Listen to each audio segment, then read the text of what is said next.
ओम शांति।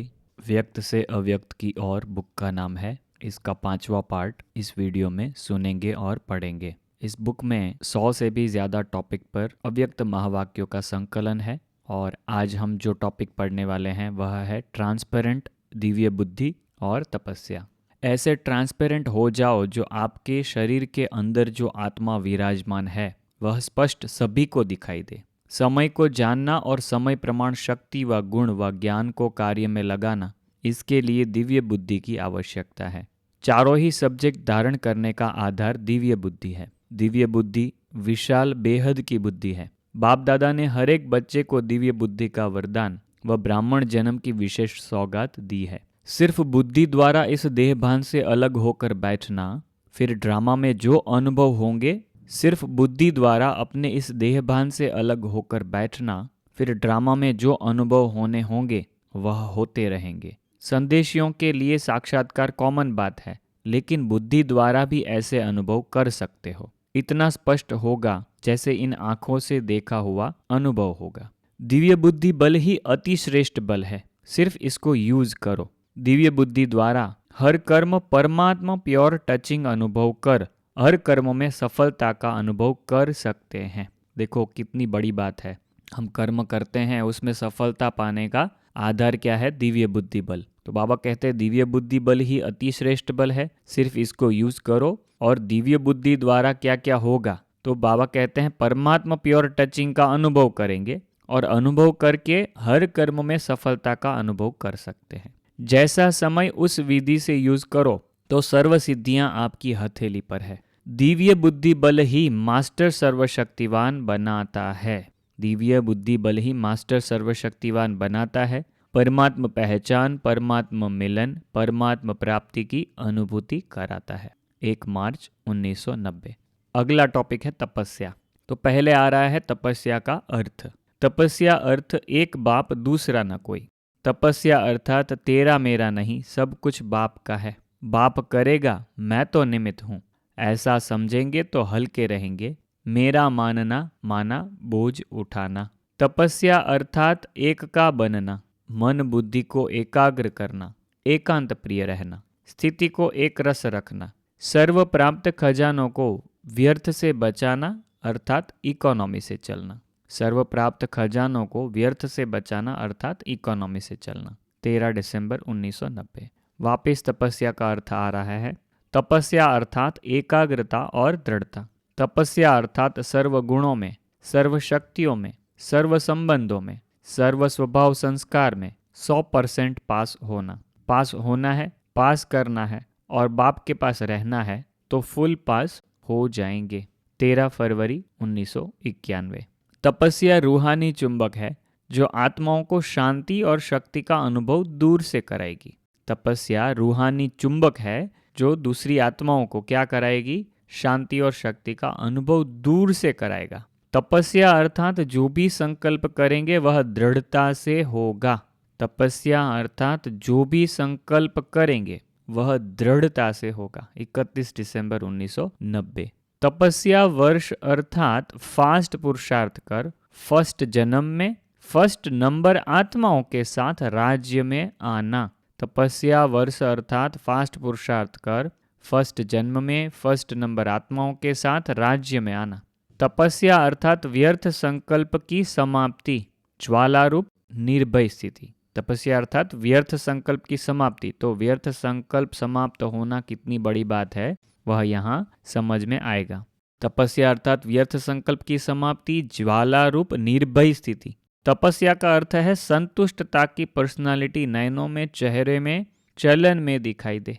13 फरवरी 1991। तपस्या अर्थात खुशी में नाचना और बाप के और अपने अनादि आदि स्वरूप के गुण गाना। खुद के और बाबा के गुण गाना, और वो भी अनादि आदि स्वरूप के गुण।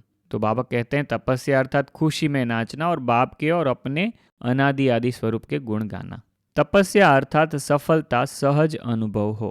तपस्या अर्थात एक की लगन में मगन रहना। एक की लगन में मगन रहना। आगे भी ऐसा वाक्य आ गया है कि एक का बनना, एक बाप दूसरा न कोई। ठीक है, तो तपस्या अर्थात एक की लगन में मगन रहना। अभी आगे का वाक्य है, बहुत मजे का है। बाबा कहते हैं तपस्या अर्थात बाप से मौज मनाना, मिलन की मौज, सर्व प्राप्तियों की मौज, समीपता के अनुभव की मौज, समान स्थिति की मौज, ये समारोह हुआ ना। वास्तव में तपस्या ही बड़े से बड़ा समारोह है। वास्तव में तपस्या ही बड़े से बड़ा समारोह है। तपस्या अर्थात मन वचन कर्म और संबंध संपर्क में अपवित्रता का अंश मात्र भी विनाश होना। तो अपवित्रता नष्ट हो, यही सबसे बड़ी तपस्या है। मन वचन कर्म और संबंध संपर्क, पांचों में बुराई को संकल्प में भी टच न करना, यही तपस्या है। बुराइयों को संकल्प में भी टच न करना, देखो बहुत बड़ी सिद्धि है। बाबा हमको कहाँ से कहाँ पहुँचाना चाहते हैं, वह यह वाक्य से समझ में आता है कि बुराई को संकल्प में भी टच न करना। एक होता है बुराई को धारण करना, दूसरा होता है टच भी न करना, और वो भी संकल्प में भी। एक बाप दूसरा न कोई, यह है हर समय की तपस्या। एक बाप दूसरा न कोई, यह है हर समय की तपस्या। तपस्या अर्थात प्योरिटी की पर्सनालिटी और रॉयल्टी स्वयं भी अनुभव करना और औरों को भी अनुभव कराना। तपस्या अर्थात प्योरिटी की पर्सनालिटी और रॉयल्टी स्वयं भी अनुभव करना और औरों को भी अनुभव कराना। खुद को भी अनुभव हो, दूसरों को भी इस चीज़ का अनुभव होना चाहिए, तभी हमारी तपस्या सच्ची तपस्या मानी जाएगी। तपस्वी मूर्त का अर्थ है तपस्या द्वारा शांति की शक्ति की किरणें चारों ओर फैलती हुई अनुभव में आए। तपस्वी मूर्त का अर्थ है तपस्या द्वारा शांति की शक्ति की किरणें चारों ओर फैलती हुई अनुभव में आए। खुद से फैल रही है दूसरे सब में, आसपास के वातावरण में, यह खुद को अनुभव होना चाहिए, यह है तपस्वी मूर्त। तपस्या वर्ष स्वयं प्रति और विश्व सेवा प्रति दिया है। तपस्या के वाइब्रेशन विश्व में और ही तीव्र गति से फैलाओ। तपस्या द्वारा वृत्ति पावरफुल हो जाएगी तो स्वतः ही वृत्ति द्वारा आत्माओं की वृत्ति भी चेंज होगी। तपस्या द्वारा खुद की वृत्ति पावरफुल हो जाएगी तो स्वतः ही वृत्ति द्वारा आत्माओं की वृत्ति भी चेंज होगी। वृत्ति कैसे बनती है?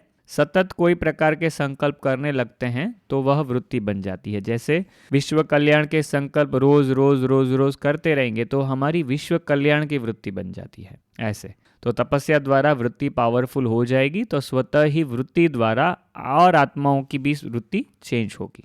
तपस्या के अनुभव की निशानी आप द्वारा, सूरत और सीरत द्वारा औरों को अनुभव हो। हमारा तपस्या का अनुभव कब सच्चा माना जाएगा? जब हमसे दूसरों को अनुभव होने लगे।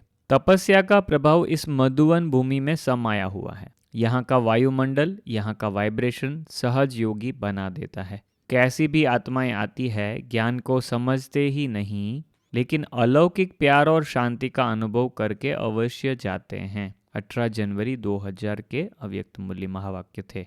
तपस्या अर्थात एक की लगन में मगन रहना। मन वचन कर्म और संबंध संपर्क में अपवित्रता का अंश मात्र भी नहीं। संकल्प में भी कोई विकार टच न हो। मन बुद्धि में किसी भी विकार के संकल्प मात्र की आकर्षण व टचिंग, इसको भी अपवित्रता कहा जाएगा। एक होता है टचिंग और एक होता है उसका आकर्षण, तो दोनों ही नहीं होना चाहिए, और वो भी संकल्प मात्र भी। मन बुद्धि में किसी भी विकार के संकल्प मात्र की आकर्षण व टचिंग, इसको भी अपवित्रता कहा जाएगा। मन बुद्धि को फ्री रखना माना माया का वेलकम करना। इसलिए बाबा कहते हैं मन बुद्धि को कभी फ्री मत रखो। मन बुद्धि दिल और शरीर चारों ही साथ साथ बाप के साथ समान स्थिति में रहे, यह है यथार्थ साधना। 19 मार्च 1990। तपस्या के अनुभव की निशानी। अब आप द्वारा सूरत और सीरत दोनों द्वारा औरों को अनुभव हो। हमारी सूरत से और सीरत से, दोनों से औरों को अनुभव होना चाहिए। बाबा की स्थिति प्रमाण फीचर्स भिन्न भिन्न बदलते गए। ब्रह्मा बाबा की बात कर रहे हैं कि अंत में क्या हुआ। पहले बहुत मीठा स्नेह स्वरूप था, फेस पर स्पष्ट दिखाई दे रहा था। यह संदेश से है, इसलिए दादी जो भी संदेश लेने के लिए गई है उन्होंने बाबा के तीनों रूप देखे। पहले बहुत बहुत मीठा स्नेह स्वरूप था, फेस पर स्पष्ट दिखाई दे रहा था। नैन चैन मुस्कुराहट, सबसे शक्ति स्वरूप का अनुभव हो रहा था। देखो दूसरी चीज आई, शक्ति स्वरूप। नैन चैन मुस्कुराहट, सबसे शक्ति स्वरूप का अनुभव हो रहा था। तीसरा है डेड साइलेंस नहीं लेकिन स्वीट साइलेंस। यह स्थिति बहुत ही न्यारी प्यारी थी। डेड साइलेंस नहीं थी, स्वीट साइलेंस थी। यह स्थिति बहुत ही न्यारी प्यारी थी। तो बाबा कहते हैं तीनों स्थितियों का अनुभव कराते हुए बाबा बोले, बच्ची यही तपस्या है। तीनों स्वरूप का अनुभव कराया दादी को पहले, उसके बाद बाबा ने कहा कि यही तपस्या है। एक सेकंड में भिन्न भिन्न स्थितियों का अनुभव करने से सहज ही ऊपर की स्टेज पर पहुंच ही जाएंगे। तो एक ही सेकंड में एक ही समय पर बाबा ने 3 स्थिति का अनुभव करने के लिए बोला, स्नेह स्वरूप, शक्ति स्वरूप और शांति स्वरूप। आगे के महावाक्य के टॉपिक हैं अलौकिकता। तो इसमें एक ही महावाक्य है, इसलिए इसी वीडियो में हम कवर कर लेते हैं। बाबा कहते हैं ऐसी शक्ति रूप और स्नेह रूप बनो जो कितने भी हजारों के बीच खड़े हो तो भी दूर से अलौकिक व्यक्ति नजर आओ, जैसे साकार रूप के लिए वर्णन करते हो। 20-12-69। ऐसी शक्ति रूप और स्नेह रूप बनो जो कितने भी हजारों के बीच खड़े हो तो भी दूर से अलौकिक व्यक्ति नजर आओ, जैसे साकार रूप के लिए वर्णन करते हो। ब्रह्मा बाबा के लिए कहते हैं ना, अलौकिक व्यक्ति दिखाई देते थे ऐसे। आगे का जो है वो संपूर्ण समर्पण है, 1-2 वाक्य इसमें कवर कर लेते हैं, मगर अगले पार्ट में पूरा कवर करेंगे संपूर्ण समर्पण। तो पहला और दूसरा महावाक्य सिर्फ इसमें पढ़ रहे हैं। मन सिवाय श्रीमत के एक भी संकल्प उत्पन्न नहीं करे। मन सिवाय श्रीमत के एक भी संकल्प उत्पन्न नहीं करे। इसी स्थिति को कहा जाता है संपूर्ण समर्पण।